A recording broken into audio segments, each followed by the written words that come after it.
Parlementaire italien inscrit au groupe de Walter Veltroni, Dario Franceschini est né en 1958 à Ferrare, en Émilie-Romagne, qu'il représente à la Chambre des députés.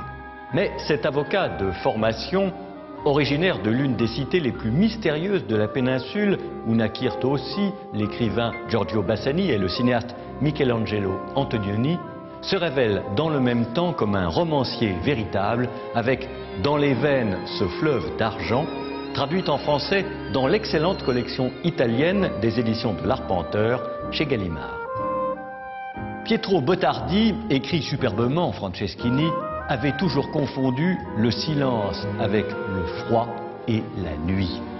Des souvenirs lointains lui reviennent dans la quiétude d'un après-midi d'automne.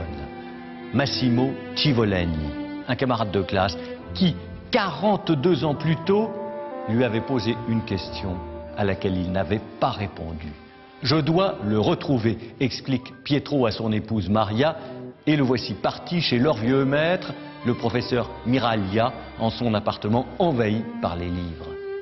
A-t-il reçu, lui, des nouvelles de Massimo? Non.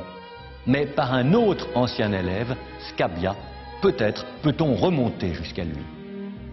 Pietro poursuit son voyage au cœur d'un paysage envahi par les brumes, cette brume que Franceschini érige au rang de protagoniste de ce beau texte de mémoire, d'initiation, d'acceptation de l'immobilité du temps. À la petite gare de Cantarana, Pietro descend du train. Il finit par retrouver Scabbia, lequel le met sur la voie de Massimo. À l'intérieur d'un univers extrêmement curieux, celui des pêcheurs d'esturgeons de la vallée du Pô, avec de petites fêtes foraines de village, tout droit sorties des premiers films de Fellini. Le dénouement, imprévisible et stupéfiant, abasourdit littéralement.